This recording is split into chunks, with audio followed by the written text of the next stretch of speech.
Auto insurance can all seem the same until it comes time to use it. So don't get stuck paying more for less coverage. Switch to USAA Auto Insurance and you could start saving money in no time. Get a quote today. Restrictions apply.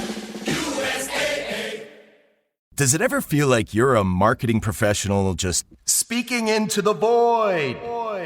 Well, with LinkedIn ads, you can know you're reaching the right decision makers. You can even target buyers by job title, industry, company, seniority, skills. Wait, did I say job title yet? Get started today and see how you can avoid the void and reach the right buyers with LinkedIn ads. We'll even give you a $100 credit on your next campaign. Get started at linkedin.com/results. Terms and conditions apply.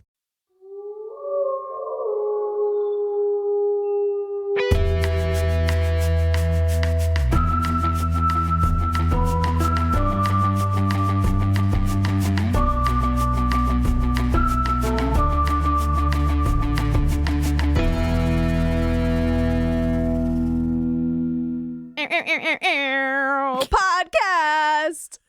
Hello and welcome to Buffering the Vampire Slayer once more with spoilers. Watcher's Diary number 2.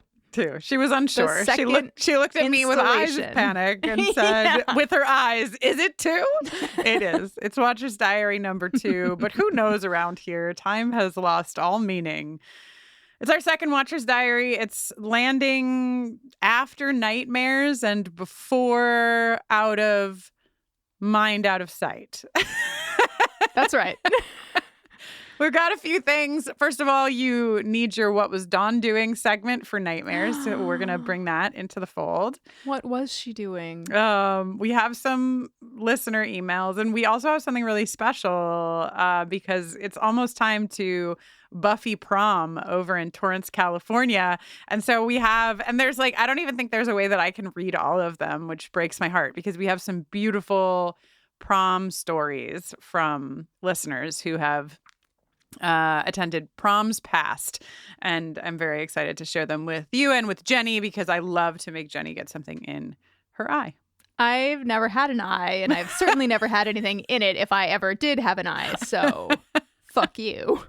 I think we should end with some prom stories, and perhaps we start with some listener emails that are very exciting. Love to hear from the listeners. There's no way that I will possibly read the entire list of Jenny the Blanker submissions, but I'm going to read some of them. My pitch was Jenny the Convincer. Yeah, right? which is great. That's like my warrior name. Yeah. My Colosseum gladiator name. So we'll talk about that. We'll do some other listener emails. One that has discussion of things like the clitoris in it, which I'm really excited None of my business. Exactly. And one of the suggestions actually for Jenny's special name was Jenny the None of My Businesser. So so you're really nailing that one. Anyhow, we'll do some listener emails, then we'll do What Was Dawn Doing, and then we'll read some prom stories. That's going to be our Watcher's Diary. Wow. Beautiful table of contents, Kristin. Yes. I like to be prepared when I'm listening to podcasts, which I never am doing because I don't listen to podcasts. Jenny's holding her candle up below her chin to set the mood, to set the tone. Once upon an inbox. Okay, so let me start. I'm going to start with the Xena Warrior Princess email. Great. Yeah, I figured you'd like that. We had a conversation in, I think, the episode with Joanna Robinson, Angel, about Xena and Gabrielle as Buffy and Angel. Who were they? I don't remember. I think that the discussion was that one of them was Buffy and one of them was Angel, or one of them was Buffy and I don't remember. But you know what? If you listen to Angel, you'll know. A tall and a small. That's a brunette and a blonde. This is not the point. The point is that Christina wrote in subject line Spike equals Gabrielle. Here's Christina's reasoning. Angel. Okay. Angel is Xena. This much Beautiful. is clear. Love it. Powerful warrior with a dark past, much murder and mayhem, on a path of redemption, will always carry the guilt of their sins, also brown hair. Okay? Spike equals Gabrielle starts as an innocent who wants to come along for the adventure, quote, annoying, a bard/poet, becomes just as powerful a warrior as their Xena. Also, blonde hair. Yes, flawless. Christina continues, Buffy is clearly Hercules, a purely, quote, good hero who has godlike strength, protecting the weak, etc. Also, honey blonde hair. Thank you for coming to my TED Talk. I think you should rewatch Xena. Christina. If only we could remember what we said. You probably didn't say anything because you've never really watched Xena. Yeah, closely. I think based on Christina's email, we probably said that Angel, well, I don't know. I think we probably said Angel was Xena. I mean, we were in the episode Angel, and also Christina starting Angel equals Xena, this much is clear, makes me feel like maybe you posited that. But it sounds like you agree with Christina's theory. Yeah, that all sounds airtight to me. I love it. And yeah, for listeners who are like, oh yeah, you should rewatch Xena. What's really exciting is I've never seen it. Surprising no one ever. Yeah. But I've never seen it. So one day. It's like, we have a lot of seasons of the X-Files to get through and future seasons of Fallout and maybe some seasons of Yellow Jackets. We have a lot on Yellow the docket. Jackets. Yeah, I thought, just to take a little Yellow Jackets aside, I'm going to be honest right here and tell you that after 4 episodes of Yellow Jackets, I was like, I don't know if this is my show anymore. I was really struggling, but I'm now past. Not to brag, but I'm now past where you all even have access to because Jenny and I are really cool. And we have screeners. We're a little bit fancy. We're so fancy. And but as of the last episode that aired, which was episode 6, I think, I'm back in, folks. So there is a high possibility that we will talk about Yellow Jackets again. But they were struggling. They were struggling in the beginning. They were struggling, but you know who hasn't been struggling? Who? My sweet Mari, my number one newly favorite Yellow Jacket. The fact that we screamed "Get in the pit, Mari" for like 6 months, and then the first thing, maybe for a year and a half, and then the first thing that happened at the start of season 3 was that Mari fell into a pit. Was just incredible perfection, fan service at its highest. And that's not even the best thing she's done so far. No, I've always loved Mari, and that has not changed. It's only. Okay. I have. Remember? In the beginning, I was like, oh, I think I might be Mari. And then Mari got like to a level of bitchiness that I didn't feel comfortable identifying with anymore. Okay. I have a correction about wild dogs. I'm going to hold Tufty, hey, Tufty. Wild painted dog that Jenny adopted on behalf of Buffering the Vampire Slayer a couple of episodes ago. Alan writes in from South Africa to correct a major correction with a cute picture of a hyena, which I know you don't even think is possible because Jenny's made fun of the way hyenas look for... No disrespect intended to hyenas. Okay, so here's where we were wrong. And either we misread our listener email or our listener was mistaken, myth taken, if you will. I will. Alan says, wild painted dogs, a.k.a. Cape hunting dogs, a.k.a. painted dogs, a.k.a. I feel like I'm doing the introduction to Angel on Top right now, a.k.a. painted wolves, are not only not pure scavengers, they are literally the most effective mammalian hunters on the African plains, hunting successfully the huge majority of the time, while the cats have to make multiple tries on average to catch their prey. This is Pro Dog podcast. Yeah. Well, Alan says this is because they're highly cooperative because they're dogs. They're really smart, much like northern wolves. Hyenas are also excellent hunters as well as scavengers. They also have an incredibly distressing way of killing their prey. They, brace yourself, begin eating the animal while it's still on its feet. Terrifying. Would you say they eat you starting with your bottom? I don't think they start with your feet. Well, if you're still on your feet, there's only so many. Yeah, that's true. You can't start from the top and work down. Maybe not. Anyway, their early name was literally Cape Hunting Dog for a reason. I've watched hyenas following them around to grab the bones of the food that they vacuum down. Because as we, I think, discussed, hyenas have very powerful jaws and can eat the actual bones. Alan says, as a palate cleanser, I'm attaching a picture of the smallest hyena I ever saw that I photographed last September and its mom, who was absolutely obsessed with it.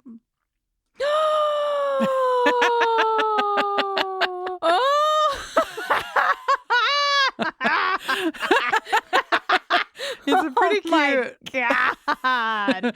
It's a pretty cute baby hyena. Wow, I'm left with no choice but to put this on socials. Yeah. Yeah, it's pretty cute. Jenny, so long as we get permission from Alan, we'll post it for you folks to see. And I think you should formally apologize to hyenas for... Listen, I don't know what I said. I'm sure I've said this before, but I have a toddler, so my brain is... Swiss cheese would be a generous descriptor at this point. I'm sure I said some things about hyenas that we all regret. Probably what I said is that painted dogs are cuter. Yeah, I definitely think you did say that. But now that I'm looking at... Okay, let me just paint you a picture, friends, so you know what to look for when you go to our socials, pending approval. This little baby hyena is getting a neck lick from its mom, and it's like blipping. It's like little tongue is sticking out, and it's like little neck is like, you can see like the fur being like pulled upwards by its mom's tongue, and like one of its eyes is like squinting. It's definitely like, Mom. Yeah, this is actually what it looks like in my house all the time right about now. Yeah, exactly. Okay. Moving along, let's go to Luca's email called Angel's Perfume, which ties right back into our first Watcher's Diary, as a matter of fact. This is tremendous because I also have a relevant image to post on socials about this. Oh, yeah, so there's a lot of social activity around this Watcher's Diary on Watcher's deck. Diary spoiler. What is that? What is the thing that people do where they post like 4 images that are like that hint at the content of the episode? But no, I don't know. Morgan Lutich used to do it all the time for Angel on she's Top. so wise and so much younger than us. She's so much younger than us. Okay, first of all, Luca begins the email. Hi, Kristin and little Jenny. We love what? We love when a nickname hell? catches on. Long-time listener, first-time emailer. Hello. Why not bring a guest onto your podcast who's an expert on perfume, and together you can conceptualize a unique signature scent for all the major characters? First of all, an amazing suggestion. And then Luca says, anyway, I think that Angel's signature scent would be named Righteous Man. Which is pretty good. I said it, and I almost didn't say it because Jenny was taking a big gulp of tea or something, and I was like, this could end poorly. Righteous Man. And Luca Let's just like visualize the television commercial too. It's like, it's black and white, obviously. He's in his like duster. Yeah, but the duster is like blowing in the wind. Yeah. There's a woman. Yeah, nondescript Their like faces woman. are really close together, but they never touch. Perhaps her fingers reach up to like brush his cheek as he like looks down and away. Yeah. By the way, he's not wearing a shirt under his duster. Oops. Also, just in case you want to know what the scent of Righteous Man is from Luca, the scent is a subtle mix of smoke from a peat fire, Irish whiskey, musk or mulling spices, and just a hint of musty old books. That sounds like a fucking perfume I would like to put on my body, you know? Yeah, that sounds good. Yeah. Yours vampirically, Wizard Willoughby. Wizard Willoughby, thank you so much for this excellent email. Unbelievable. Just unbelievable. Okay, Jenny, this is a fun one because so the subject line in this email was, we wrote a song called Cordelia Chase. I'm going to click on that. What's this song? What's this all about? Now, here's what's really fun. Who wrote me? Jenny, actually, is the name of the person who wrote this email. And Jenny said, we're a co-ed feminist punk band from Detroit called the Antibodies. Now, I immediately continue reading because my wife is from Detroit and was like all she did was go to punk shows and play. Like, she was just in the punk scene in Detroit majorly. So I'm like, well, now my interest is like doubly piqued. It's like pulling in everything from my. Okay, so this band, the Antibodies, wrote a song called Cordelia Chase. I'm going to play a tiny clip of it in here because it's very fun. And it was released on February 17th, which also happens to be International Juggalo Day, a hallowed holiday, of course, in Detroit.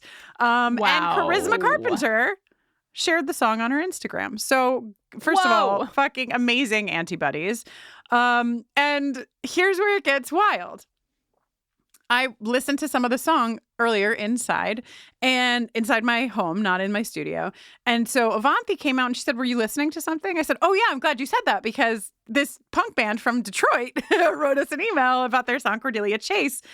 You should go find it. It's starred in the email inbox and you can check it out. And so she did, and of course was like interested in who these folks are. And it turns out, Jenny, that one of their band members, whose name is Kale, who used to play in a band with her sister's husband in Detroit. So, wow. So Jenny, if you're listening to this, your bandmate Kale knows my brother-in-law because they played in punk bands together back in the day. I simply love it. Pretty crazy, right? I mean, I guess it's a punk scene in a city. There's a lot of overlap, but still very fun.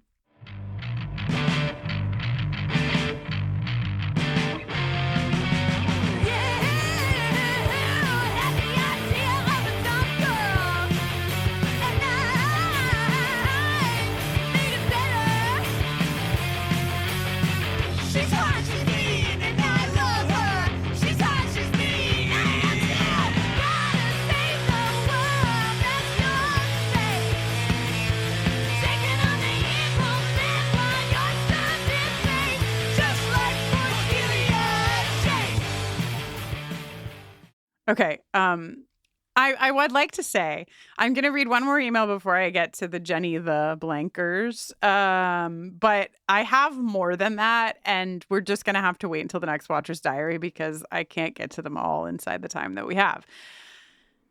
This last email is from Sarah. It's titled Eating Spiders. As you know, if you listen to Nightmares, we talked to Rishi about how many spiders are generally eaten. Sarah says, I was greatly saddened to hear you discussing the eating of spiders without a single mention of my good friend, Spiders George. What? There's a link to a Tumblr post. Tumblr, always relevant. The Tumblr post states, quote, average person eats 3 spiders a year, end quote, factoid. Actually, that's just a statistical error. Average person eats 0 spiders per year. Spiders George, who lives in a cave and eats over 10,000 each day, is an outlier and should not have been counted. So, Spiders George. I didn't know about Spiders George. Taking the fall so we don't have to. Taking one for the team. Thank you, Spiders George, for your sacrifice. Oh, I have one more. I'm sorry. There's one more that's short and sweet. Oh, yeah. Okay, so Eric wrote in about demon types. We talked about 2 types of demons, the chillers and the killers. Chillers being an example of Clem, and the killers, Angelus, right? Eric says, you forgot the thrillers. Sweet, Lorne. Oh. Yes. So true. Right. The thrillers. So chillers, killers, and thrillers. Okay. I love this correction. Thank you for reminding us of Lorne and Sweet. And hey, what about the little Halloween guy from Fear Itself? Oh, yeah. What's his name? He's a bit of a thriller. Gaknar. Gaknar. All I could think of was Moloch because there's a CH. There's like a hard CH in that name too. Right. Yeah. So I would really like to hold on to this. So when we had Joanna on, she suggested a segment, which is most likely to go to the Pump. We decided that the gay bar in Sunnydale is called the Pump. Oh, yeah. And we forgot about it and we didn't. So bookmark it for season 2. Let's try to remember most likely to go to the Pump. And let's really try to remember chillers, killers, and thrillers as our 3 categories of demons. Yeah. I also really want to introduce a points system for Buffy's boyfriends so that we can sort of keep score as we go through the series. And yes, Buffy's boyfriends, the umbrella does reach over top of Faith Lehane. Mm-hmm. And hardly anything gets on top of Faith Lehane. You know what I'm saying? I forgot to read the clitoris email. I can't not read that one. Oh, God. Okay, go ahead. I promise. This is from JoJo, our listener JoJo, and it's the subject is I have a in parentheses vulva theory. I have a vulva theory. Hello, buffering team. Where Jenny Calendar dangles it from, which is absolutely none of Jenny Owen Young's business. Correct. I can't bring up the exact image of the dangly thing in my mind, but my theory is that Jenny Calendar has a vulva piercing in a location that would allow a larger piece of jewelry to be placed. Sorry, I have to make me release the video footage of this because you have to see what Jenny is doing. Has a vulva piercing in a location that would allow a larger piece of jewelry to be placed in a way to stimulate the clitoris while wearing it. I can see Jenny Calendar being into, or at least experimenting with, edging by secretly wearing such a stimulator during regular everyday activities. Inappropriate behavior for a high school computer teacher, to say the least. Oh, JoJo says, do I think the 97 writer's room considered it this far? No, but I kind of love the zero lack of shame of such a kink for Jenny Calendar. Thanks and sorry for stringing together so many words that may make Jenny Owen Young's blush and leave. Love, JoJo. I mean, I'm going to stay, but only so that Kristin's not alone with this new information.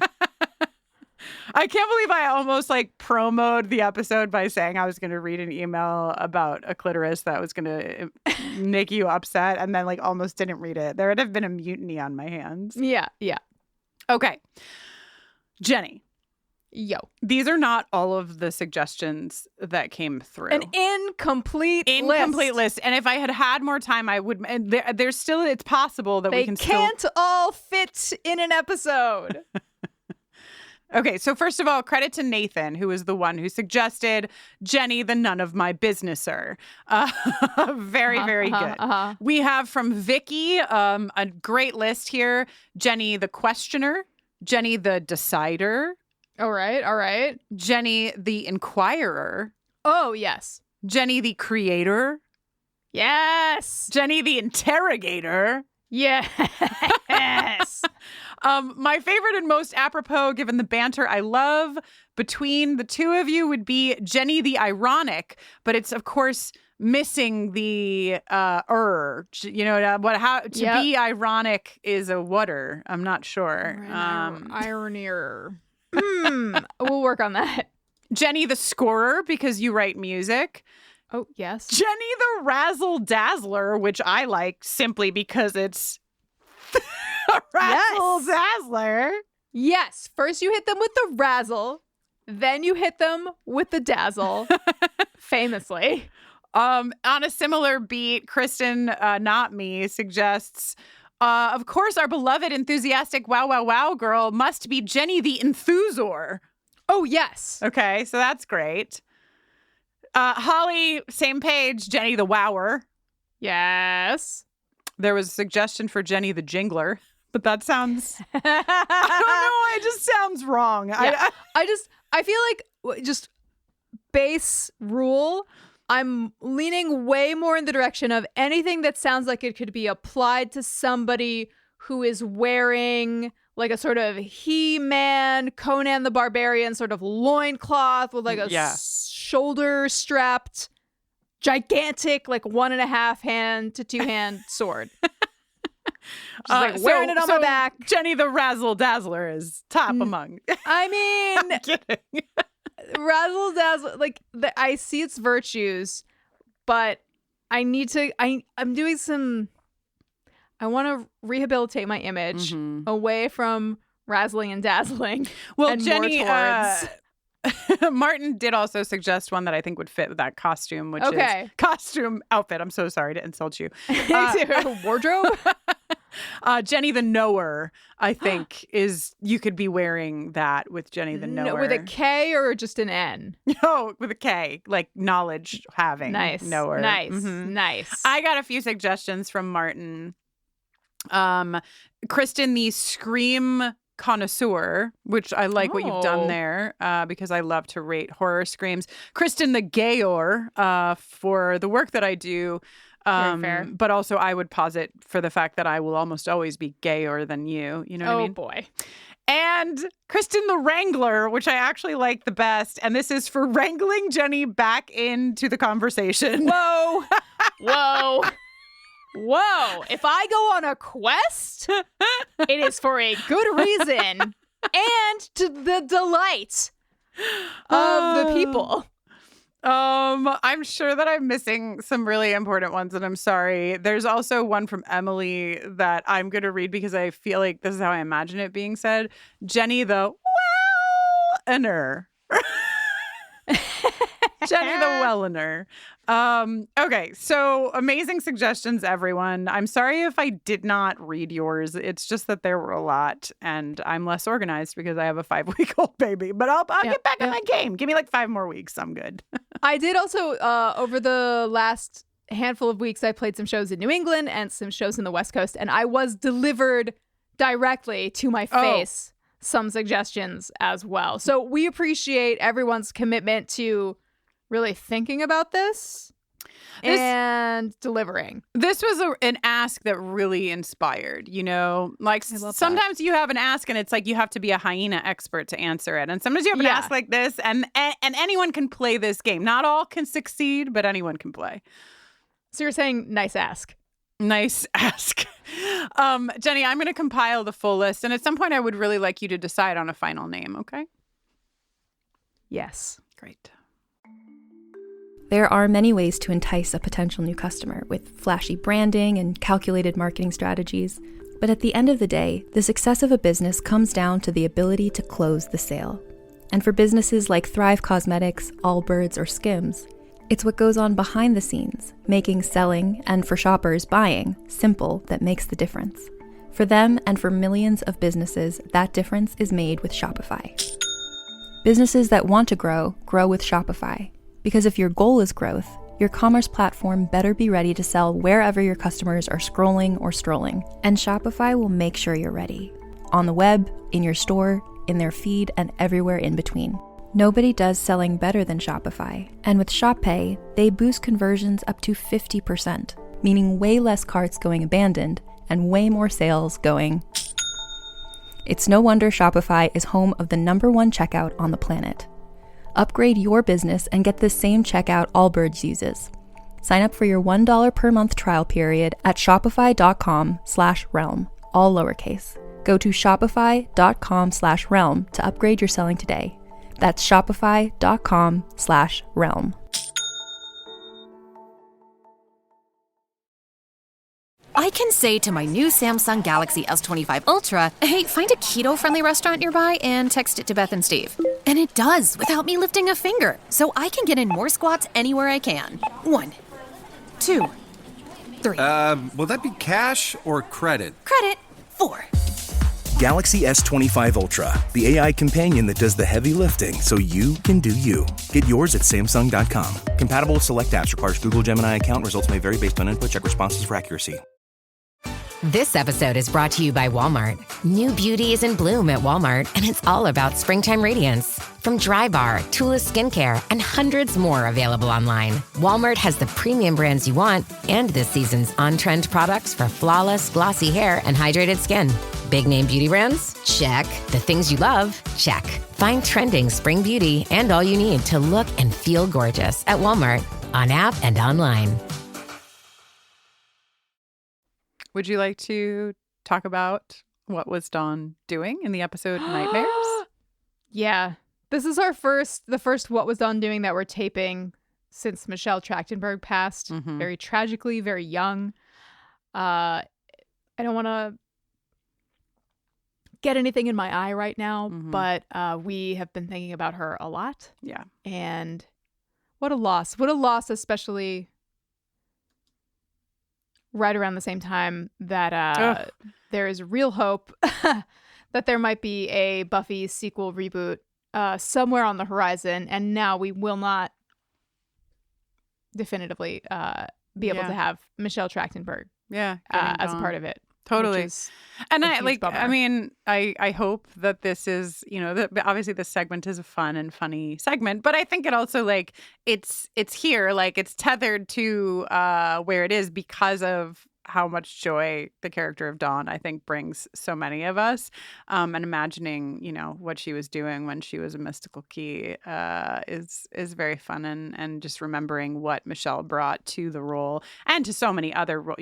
Obviously we're in the Buffy space, but she did such tremendous work. And we are devastated and shocked, just like everyone else in the fandom and everyone else from the show, But I have a couple of delightful tidbits from our listeners on what Dawn might have been doing in the episode Nightmares. Was she at the mall? Was she at ballet? Was she drawn on a trapper keeper all day? Was she nursing a crush on a boy from PE? Was she writing it all down in her diary? What was Dawn doing? What was Dawn doing? What was Dawn doing? What was Dawn doing? First of all, Robin has a couple of things. Robin says Billy, played by Jeremy Foley, and Michelle Trachtenberg, pretty close in age. Okay, so Dawn is probably dealing with her new friend group being concerned or worried about one of their old friends or acquaintances being in the hospital. Yeah. But Dawn doesn't know Billy, so she's feeling a little isolated from her new friends. Okay. Now, as per the Nightmares, Robin had a couple of theories. One, I'm laughing. This is horrible, but Hank Summers is a bullshit dad, okay? This is a spoiler-full podcast, so we can say, fuck you, Hank Summers, even though right now all we know of Hank Summers is him gleefully driving off with Buffy. Robin says that the reason that Hank doesn't have Dawn with him when he tells Buffy the divorce is her fault is because he never bothered to pick her up, thus feeding into both of the Summers girls' nightmares. And then lastly, Dawn's true nightmare is that she misses the party in the park with her friends and their families to celebrate Billy's recovery. And instead, she gets dragged around the mall in Los Angeles because Buffy wants her dad to take them shopping. I love this because it's a total opposite from the Dawn that we get in season 5, that who loves shopping and also loves to not shop but actually steal. Yeah, she's shopping? Yeah. Why stop there when you could also lift? I'm a multitasker. Ashley said it would be a little funny if Dawn was the only one not having nightmares or seeing things, which I think is a good segue to Kristin with an I, not me's. What was Dawn doing in the Dawn Meister Chronicles? I'm ready. Okay. Dawn is downstairs eating breakfast with Joyce, who confirms that her dad is visiting. Joyce stresses because Buffy is still asleep and rushes off to wake her up. That night, Dawn hears Buffy screaming and launches out of bed and into Buffy's room, clutching her pink bedside lamp as a weapon. Oh, I love that for Dawn. Fortunately, Buffy was just having a nightmare. Dawn can hardly concentrate the next day at school, knowing that her dad is picking her up after school. By mid-afternoon, Dawn is still waiting. Heartbroken, she asks her teacher to call her mom, but her teacher acts like she doesn't recognize her. Dawn is eventually able to call Joyce, but her mom insists that she doesn't know Dawn and that she only has one daughter, Buffy. Dawn starts to realize that things are not quite right. Her first instinct is that Buffy will know what to do, so Dawn walks from the elementary school through Sunnydale's intricate labyrinth of back alleyways to Sunnydale High School. She spots Buffy with a boy stepping into some shrubs, so she follows but finds herself in a dark graveyard alone. I love the image of Dawn stepping through that ridiculous portal. She wanders around terrified until she spots a familiar group surrounding a headstone. She hides behind the headstone when Buffy emerges from a grave. Dawn sees Buffy's face and stifles a scream. When she's sure everyone is gone, she approaches the grave. She reads Buffy's headstone and tears well up. Buffy is dead and a vampire. A sudden flash of light pulls Dawn back to her classroom, like she just woke up from a nightmare. Her teacher calls on her using her name, which confirms for Dawn that whatever happened wasn't real. But when Buffy and her dad pick Dawn up after school, Dawn gives Buffy a big hug and tells her that she loves her. Okay. And so somebody in the chat, this is all in our Patreon Discord. Janie says to Kristin, I enjoy how you've been peppering in Dawn glitches into these lately, which I think is so fun too. Great job. We love the Dawn Meister Chronicles. Thank you for the work that you're doing, Kristin, with an I, not me. Yeah, this is tremendous stuff. Was she at the mall? Was she at ballet? Was she drawn on a trapper keeper all day? Was she nursing a crush on a boy from PE? Was she writing it all down in her diary? What was Dawn doing? What was Dawn doing? What was Dawn doing? What was Dawn doing? Prom stories? Prom for stories. me? For you, Jenny. They're all for you. I'm going to read them to you. That's my job. Kristin the reader. So this episode's going up Wednesday, March 26th, 2025. Yeah. So soon we will be throwing our 2025 Buffy Prom in Torrance, California at Torrance High School, the filming location for the first 3 seasons of Buffy the Vampire Slayer. April 4th and 5th. You can find out more at bufferingcast.com/prom if you've somehow missed the memo up to this point. And that is why we are sharing prom stories today, because we are getting so freaking pumped up for Buffy Prom. So excited. And I mean, these stories, most of them have a particular bent to them. And I think that it is kind of the cornerstone of the whole thing, which is that this is a place where folks come together to dance to 90s music because it's so fun and to share their love of Buffy because we love Buffy.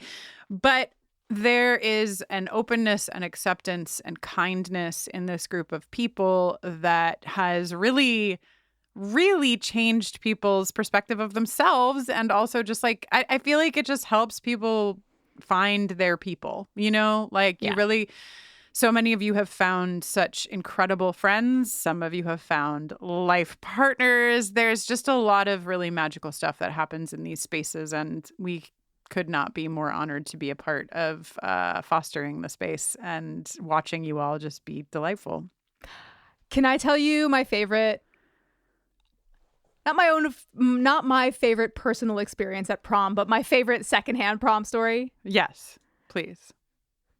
In 2022, when we threw our first Torrance High Buffy Prom, our third prom overall, but our first one at Torrance, we heard reports from numerous attendees. This is just my favorite thing ever. I'm so glad you're putting this in here. This is epic. Absolutely, of course. Okay, so as you may know, because you've been to prom before or because you've seen us post lots of pics on socials, some people come to prom in formal wear. Some people come to prom in cosplay. And some people come to prom in whatever the heck they feel like. And there's no wrong way to do it. No. When we were at Torrance High, we heard a report from someone who had come in Faith cosplay. This individual had sought out one of the sort of subdivided, like small pane windows, much like, or perhaps the very same window that Faith fogs up in Bad Girls and then draws a heart with a stake through it with her little finger. I just got the chills as you reach the climax of this story. Bidding Buffy abandon her class and her responsibilities as a teen girl and instead indulge in the intoxicating freedom of being a slayer. This person picked the window, was like, that's the one for me. I'm going to go fog it up and draw a little heart with a spike and have this incredible moment in this amazing location. They breathed across the window, fogging it up, only to discover that numerous other Faith cosplayers had already been there. You know when you like steam up the mirror in the bathroom with the shower steam and then you like write something in it, and then later if you take a shower again, I don't know how many showers you're taking per day, the steam will once again make what you wrote appear. Yes. Numerous hearts with stakes through them bloomed before their very eyes, confirming the incredible like-mindedness and beautiful in-syncedness of our glorious listenership. Just truly epic. I just can't. Kristen! I mean, that's how we feel about most things with you all. We just can't. It's all just too much. It's all just too good. But enough about me. What did everybody else say? All right. Well, I will tell you, first of all, from Sind, not really a story exactly. I actually screamed back at Sind in the chat and said, this is a story. But I like to say that Buffy Prom in 2022, that's the one you were just talking about, Jenny, changed my life. It was the first time I introduced myself as Sind in real life. The first time I told someone in real life my pronouns were they and she. Now I use they, them exclusively. And the first time I ever went to such a joyfully queer event. I went back home to my closeted life and I had a panic attack the second I walked in the door. Anyway, now I'm divorced and out as a lesbian, and I have performed the queer rite of passage of introducing my girlfriend to Buffy. Welcome, Sind! Yes. Oh, God. Buffy Prom. You don't have to be queer to prom here, but it helps. Yeah, but you may leave queerer than you ever imagined Buffy the Vampire you were. Slayer will not be held responsible for any transformations that may occur due to attending Buffy Prom.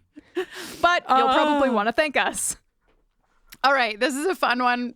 This is a fun one from Ken. Ken says, I see a lot of posts of people concerned about finding a sense of belonging when they're coming by themselves. So I see these posts all the time and I'm like, you don't know. I know. And like, even in the Discord, people are like, I'm going to come by myself and I'm really scared. And like immediately, like all these little birds swoop in and are like, I came by myself and blah, blah, blah. And like, everybody's so nice. And this is how I met my friend group. And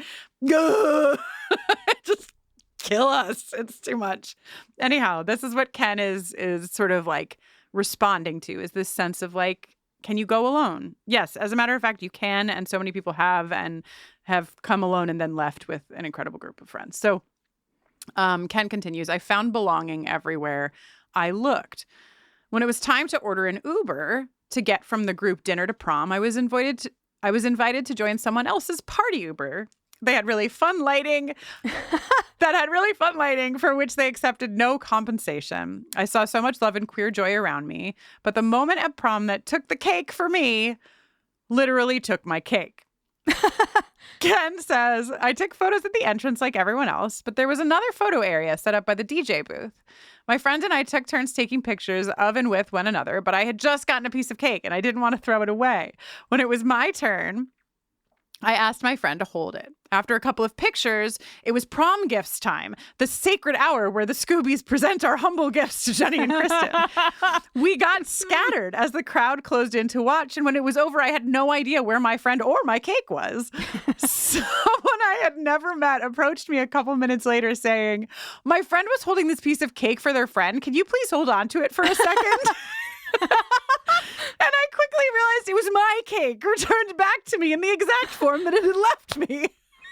Wow, that is incredible. Oh, Right behind them was my friend who confirmed it was indeed my cake and introduced me to cake caretaker number 2. It really illustrated how loved and held I felt everywhere I went that weekend, and I cannot wait to go back. Yay! Oh, God. Okay, from Jeremy, who so many of you know, The best. Fearless, one of our Fearless Facebook mods, and just one of the best people all around, has been with us since, I think, the very beginning, or at least damn near close to it. Jeremy says, during lockdown, I spent all of my time in queer online spaces, including buffering, where I wasn't always perceived as a cis man. After all, if people aren't assuming your pronouns, you can be whoever you want to be in those spaces. So during that time, sheltering in place, I started to really question my gender identity.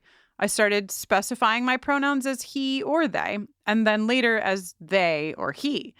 Going by they was definitely exciting during these times, but I didn't feel like I was non-binary enough for whatever reason. When prom at Sunnydale High happened in 2022, it was my first big public event in 2 years. And while I always understood the power of the buffering community, I don't think I realized how much I needed prom in 2022. Seeing everyone on the, I have chills in my body and I'm trying not to cry.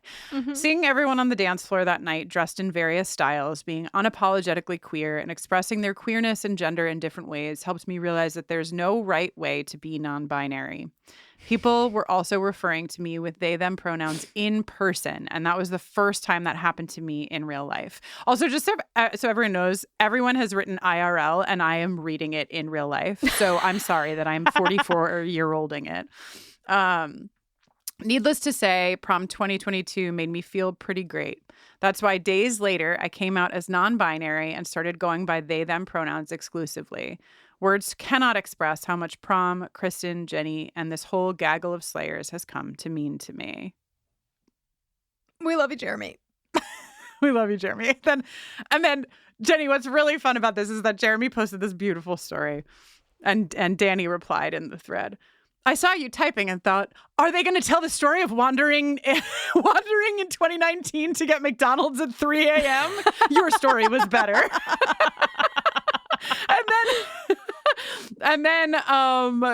Danny continues, the other memorable part of that night was Kristin telling me, quote, so many boob windows, so little time, because she momentarily confused me with someone else wearing a boob window. Sorry, and you're welcome. And then I also learned in this banter that happened after Jeremy told their story that Ashley says, Jeremy also introduced us to the world famous Barnes & Noble at Sunnydale Prom 2022, and we met a cat at a brewery. Jeremy replies, Bobby Pepperoni? Does anyone remember where that brewery was? The brewery, someone found it. It's called Monkish Brewing. And turns out that the cat's name might actually be Pepperoni Bobby, but everyone adamantly refuses to say that that is this cat's name. The cat's name is Bobby Pepperoni, goddammit. If you're going to prom this year, I really hope somebody goes in to check in on Bobby Pepperoni. Wow, I love that so much. Jeremy says, because somebody found a post on Instagram that said Pepperoni Bobby, and Jeremy said, maybe they forgot the comma. Pepperoni, comma, Bobby. Oh, God. Y'all are a good time. Okay, I have one more story, Jenny, and this is a story that we both kind of knew a bit of. This is from Nico, who writes in. Usually my partner is the marshmallow who gushes about our meet cute to everyone while I stoically just say, we met in LA.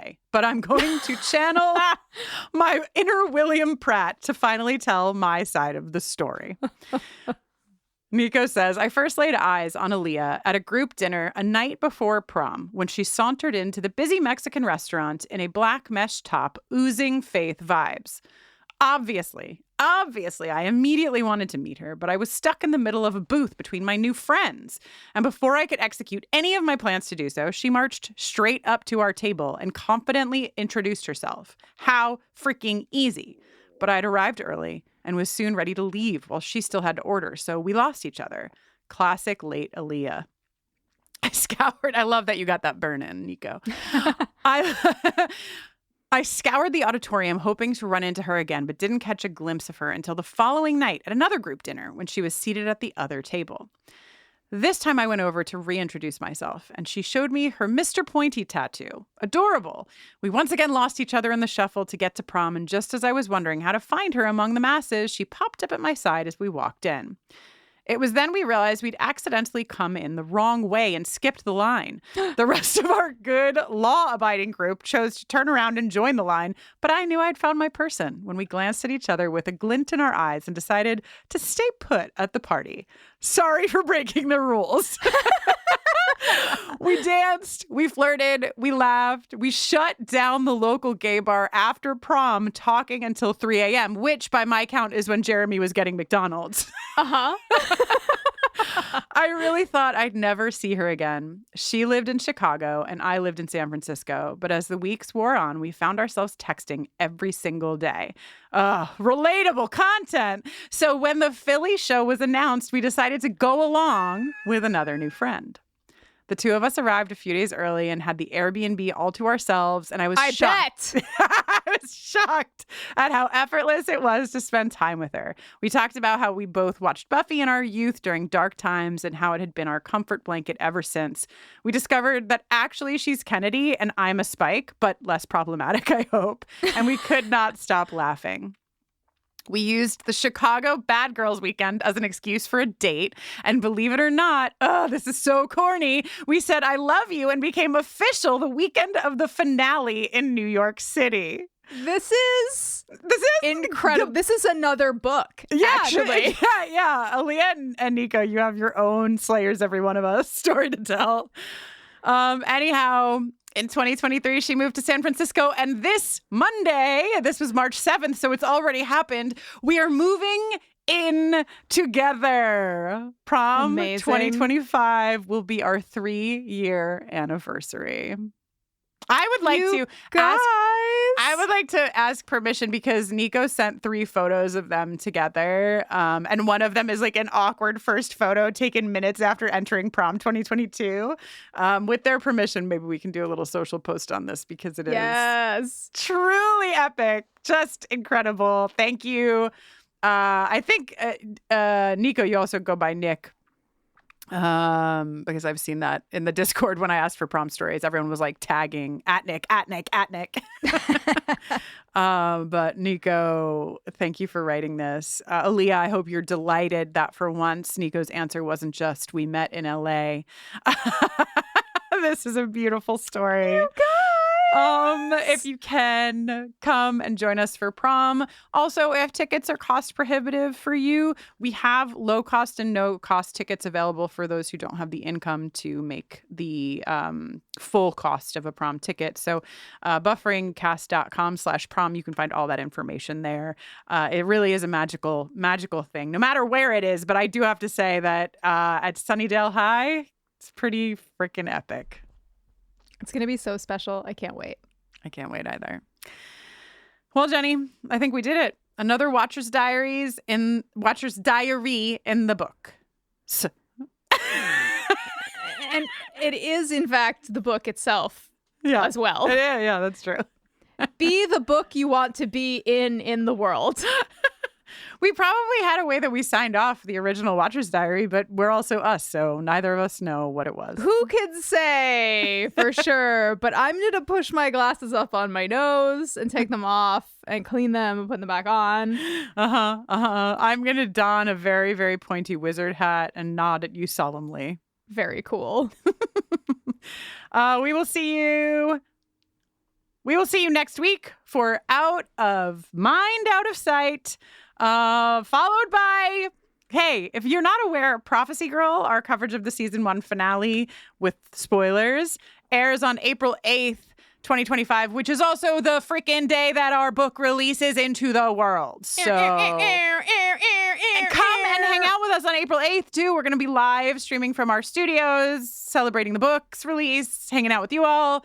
Everything that you ever needed to know is on our website, bufferingcast.com. And until next Watcher's Diary. The sound of reading. Yes, the sounds of reading. Beautiful. Maybe it should be actually the scratching of my fountain pen's nib upon this piece of parchment.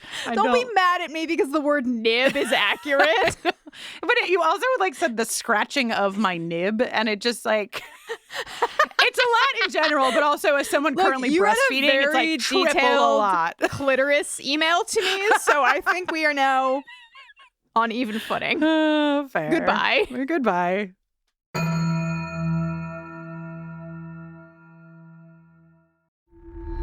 Legendary stories, awe-inspiring sound, and endless adventure. Welcome to the realms of peril and glory.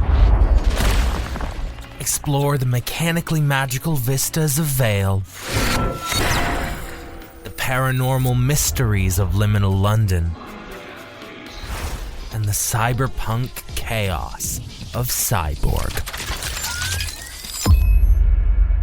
With breathtaking sound design and enchanting original music, you'll be immersed into unforgettable campaigns and heart-pounding one-shots.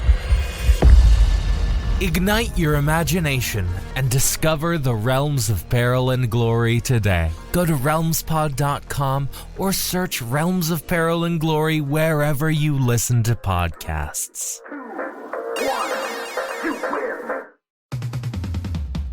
I'm Amy Nicholson, the film critic for the LA Times. And I'm Paul Scheer, an actor, writer, and director. You might know me from The League, Veep, or my non-eligible for Academy Award role in Twisters. We love movies, and we come at them from different perspectives. Yeah, like Amy thinks that, Joe Pesci was miscast in Goodfellas, and I don't. He's too old. Let's not forget that Paul thinks that Dune 2 is overrated. It is. Anyway, despite this, we come together to host Unspooled, a podcast where we talk about good movies, critical hits, fan favorites, must-sees, and in case you missed them. We're talking Parasite to Home Alone. From Grease to The Dark Knight. We've done deep dives on popcorn flicks. We've talked about why Independence Day deserves a second look. And we've talked about horror movies, some that you've never even heard of, like Ganja and Hess. So if you love movies like we do, come along on our cinematic adventure. Listen to Unspooled wherever you get your podcasts. And don't forget to hit the follow button.